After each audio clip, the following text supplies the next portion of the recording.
Hi friends, ಎಲ್ರಿಗೂ ನಮಸ್ಕಾರ. ಇವತ್ತು ನಮ್ಮ ಹೆಮ್ಮೆಯ ದೊಡ್ಡ ಆಲದ ಮರದ ಬಗ್ಗೆ ಒಂದು ಚಿಕ್ಕದಾದ ಇನ್ಫಾರ್ಮೇಷನ್ ನೋಡ್ಕೊಬರೋಣ.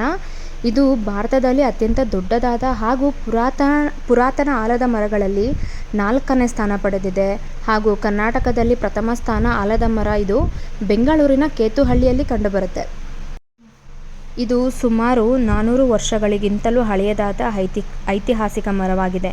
ಇದರ ಗಾತ್ರ ಮತ್ತು ಅನೇಕ ರೆಂಬೆ ಕೊಂಬೆಗಳು ಬೇರು ಬಿಟ್ಟು ಬೆಳೆದಿರುವ ಕಾರಣ ಇದು ಪ್ರತ್ಯೇಕ ಮರಗಳ ಗುಂಪಿನಂತೆ ಭಾಸವಾಗುತ್ತೆ. ಆದರೆ ವಾಸ್ತವದಲ್ಲಿ ಇಡೀ 4 ಎಕರೆ ಪ್ರದೇಶವನ್ನು ಆವರಿಸಿಕೊಂಡಿರೋ ಒಂದೇ ಒಂದು ಮರ. ಈ ಮರ 2000ರ ದಶಕದಲ್ಲಿ ಮುಖ್ಯ ಕಾಂಡವು ರೋಗಕ್ಕೆ ತುತ್ತಾಗಿ ನಾಶ ಆಯಿತು. ಇದರಿಂದಾಗಿ ಮರವು ಹಲವು ಸಣ್ಣ ಮರಗಳಂತೆ ಕಾಣಲು ಪ್ರಾರಂಭವಾಗಿದೆ.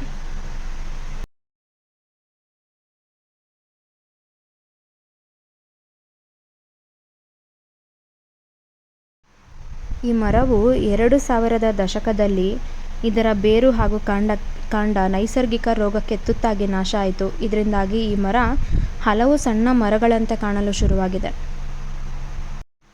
ಇಂದಿನ ನಮ್ಮ ಈ ಕರ್ನಾಟಕ ಸರ್ಕಾರ ಈ ಮರವನ್ನು ಪಾರಂಪರಿಕ ಮರವೆಂದು ಘೋಷಿಸಿದೆ. ಇನ್ನು ಮುಂದೆ ನಮ್ಮ ಬೆಂಗಳೂರಿಗರಿಗೆ ದೊಡ್ಡ ಆಲದ ಮರವು ಪ್ರವಾಸಿ ಸ್ಥಳಗಳಲ್ಲಿ ಒಂದಾಗಿರುತ್ತೆ. ಇದರ ರಕ್ಷಣೆಯ ಜವಾಬ್ದಾರಿ ಕರ್ನಾಟಕ ರಾಜ್ಯ ಸರ್ಕಾರ ತೋಟಗಾರಿಕೆಯ ಇಲಾಖೆಯು ತಗೊಂಡಿದೆ.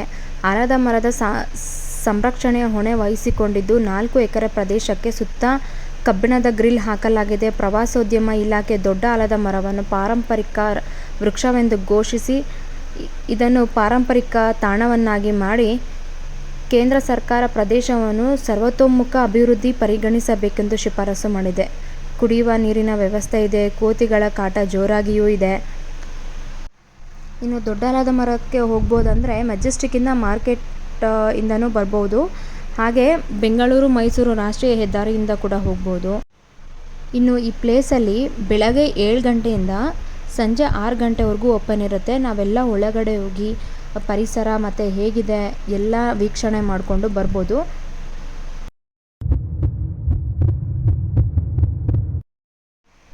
ಇನ್ನು ಪ್ರವಾಸಿಗರು ಹಾಗೆ ಸಾರ್ವಜನಿಕರಿಗೂ ಮರಕ್ಕೆ ಹಾನಿ ಮಾಡದೆ ಪ್ಲಾಸ್ಟಿಕ್ ಕವರ್ಗಳು, ಬಾಟಲ್ಗಳನ್ನ ಬಳಸದೆ ಸ್ವಚ್ಛತೆಯನ್ನು ಕಾಪಾಡಿಕೊಳ್ಳೋ ಮೂಲಕ ಪರಿಸರ ಜಾಗೃತಿಯನ್ನು ಹೆಚ್ಚಿಸಬಹುದು.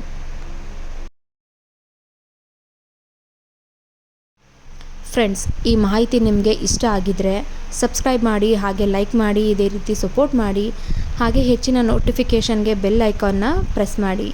ಎಲ್ರಿಗೂ ಒಳ್ಳೆಯದಾಗಲಿ. ಶುಭ ದಿನ.